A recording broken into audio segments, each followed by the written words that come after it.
Commander ng FCF, si General Captain Tato.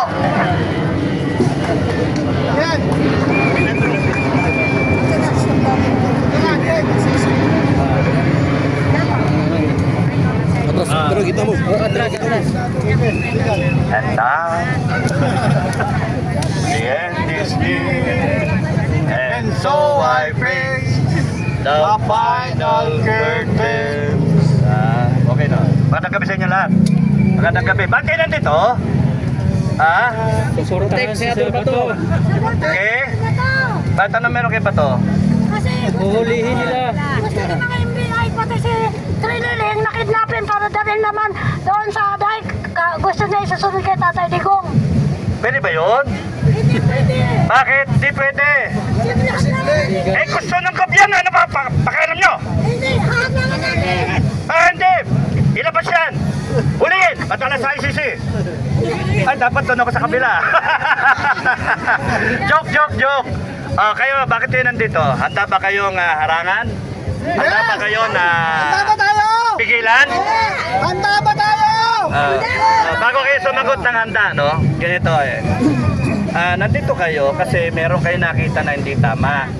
Ano yung hindi tama?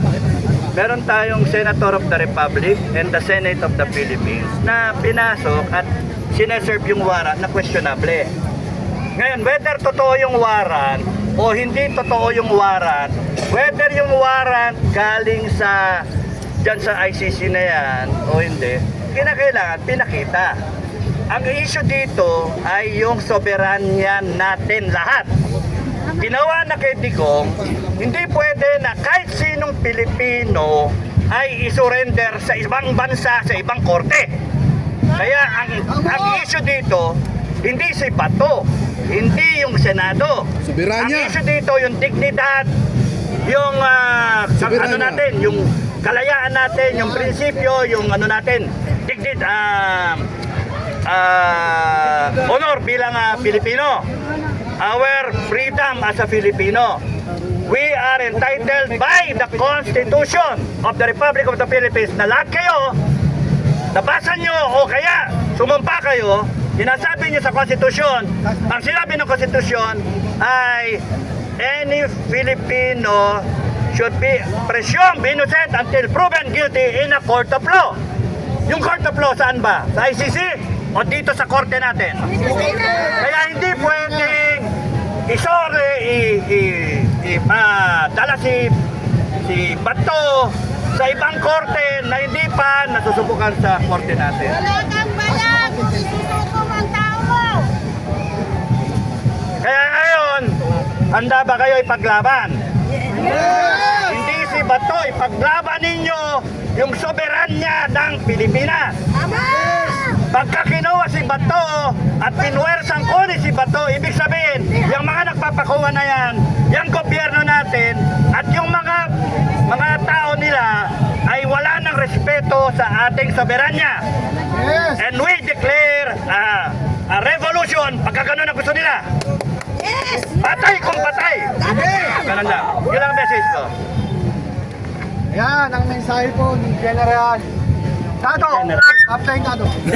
Na-promote sa akin yun eh. Na-promote. Bato sa bato!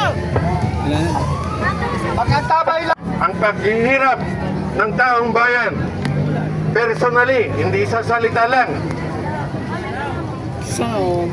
Nung panahon ng 8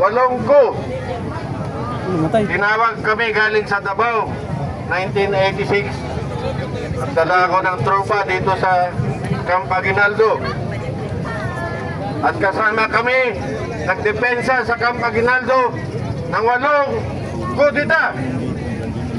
1987 ang pinakauna na maraming namamatay at 1989 ang huli na pinakamaraming namatay. Anong ginawa nila? Yung mga namatay na sundalo ay nagkaroon ng blackout. Yes, blackout ang pinalabas.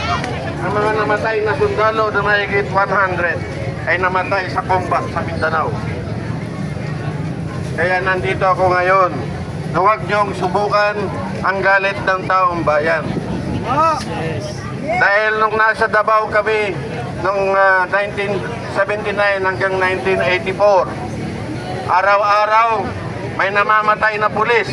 Kaya tinawagan kami at mag-conduct ng counter sparrow operation. Ang namamatay na pulis sa Davao dahil akala nila mga abusado ay 38 policemen sa isang buwan. Kaya napilitan kaming gumawa ng operasyon laban sa kaliwa. Kaya wag nyo nang subukan na magkaroon ulit ng hindi magandang pangyayari sa ating bayan. Kaya lang, kailangan ng tulong ng taong bayan.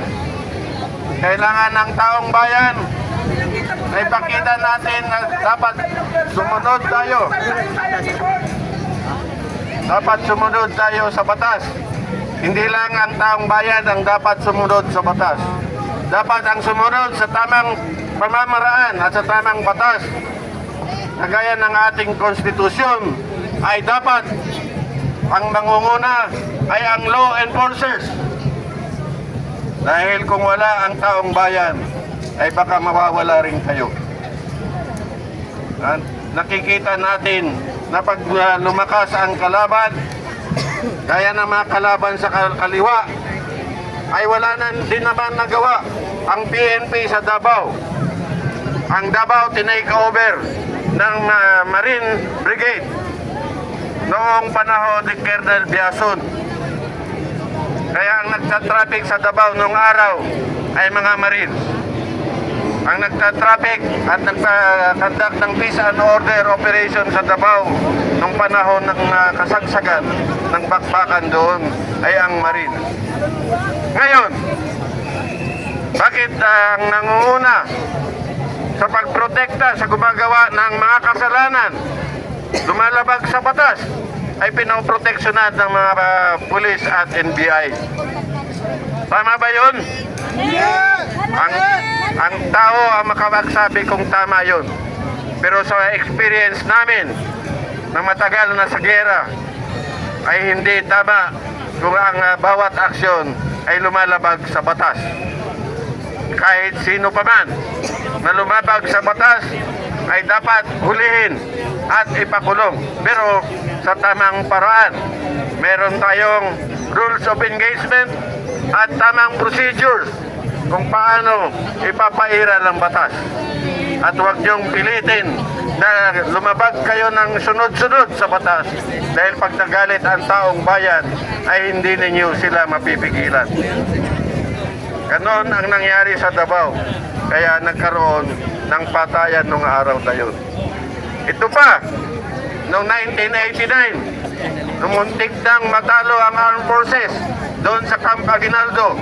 Ang order ng kataas-taasan sa amin, ako mismo nakatanggap ng order, ay tapunan ng granada ang mga pwersa ng sundalo na umatake sa Camp Aguinaldo. Hindi ko sinunod yun. Ang sinabi ko sa commander ay hindi namin magagawa yan dahil illegal yan.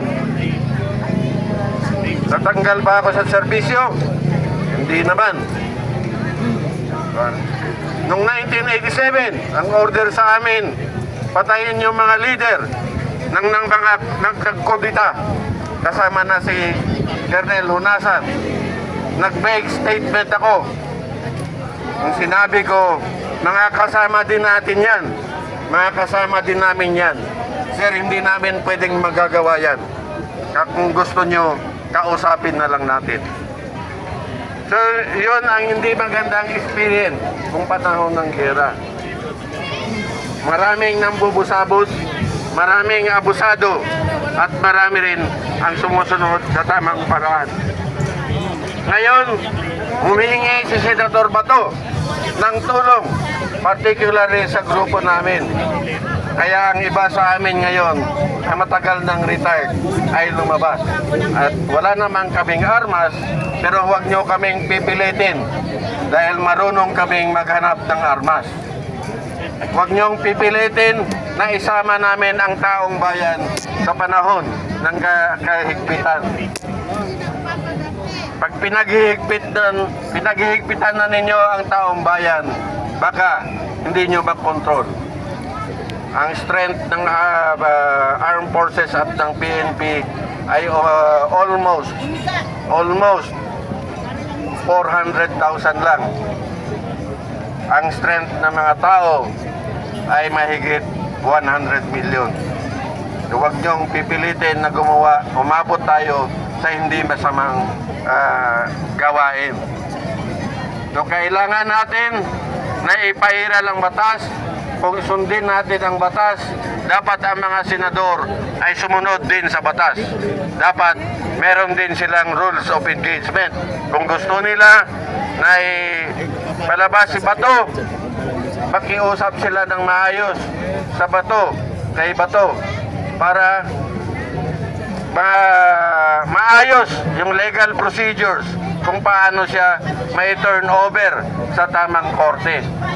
Hindi pa sa ICC dahil hindi pa tayo member ng ICC.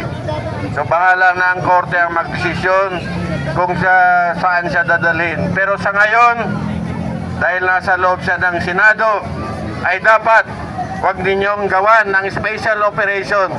Dahil pag ginawa ninyo yan, makatikim din kayo ng special operation. Thank you. Yan, salamat.